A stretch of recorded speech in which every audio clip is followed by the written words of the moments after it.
Well, good day.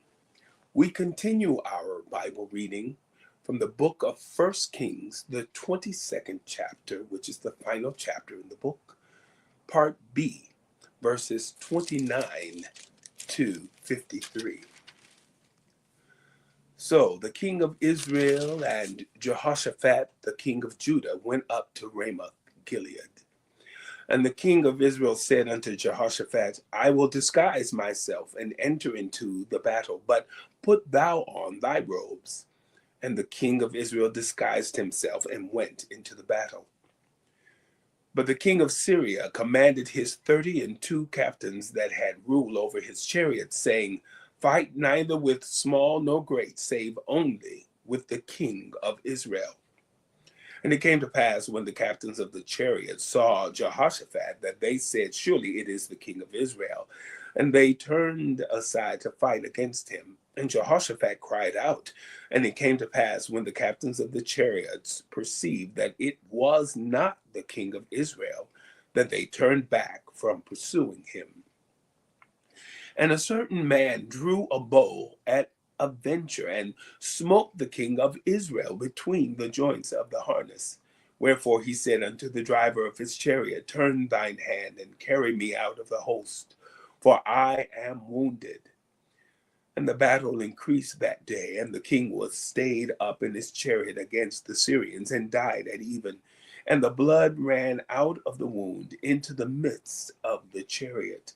And there went a proclamation throughout the host about the going down of the sun, saying, Every man to his city, and every man to his own country.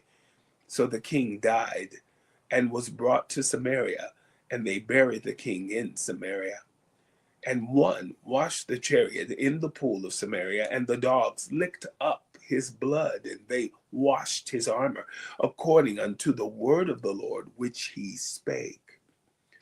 Now the rest of the acts of Ahab, and all that he did, and the ivory house which he made, and all the cities that he built, are they not written in the book of the Chronicles of the kings of Israel?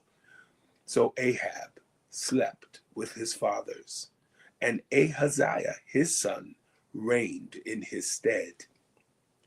And Jehoshaphat the son of Asa began to reign over Judah in the 4th year of Ahab king of Israel.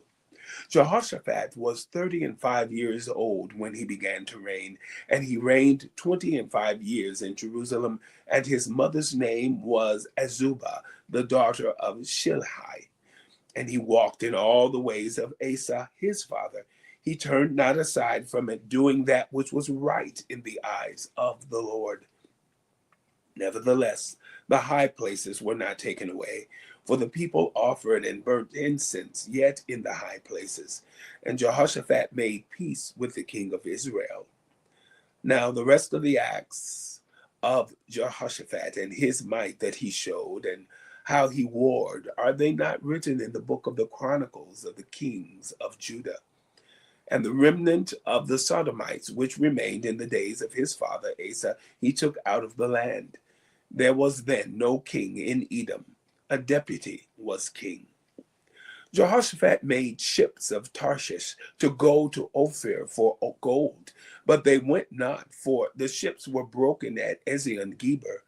Then said Ahaziah the son of Ahab unto Jehoshaphat, Let my servants go with thy servants into the ships. But Jehoshaphat would not. And Jehoshaphat slept with his fathers, and was buried with his fathers in the city of David his father. And Jehoram his son reigned in his stead. Ahaziah the son of Ahab began to reign over Israel in Samaria the 17th year of Jehoshaphat king of Judah, and reigned 2 years over Israel. And he did evil in the sight of the Lord, and walked in the way of his father, and in the way of his mother, and in the way of Jeroboam the son of Nebat, who made Israel to sin. For he served Baal, and worshipped him, and provoked to anger the Lord God of Israel, according to all that his father had done. The book of First Kings, the 22nd chapter, part B, verses 29 to 53. Have a wonderful day.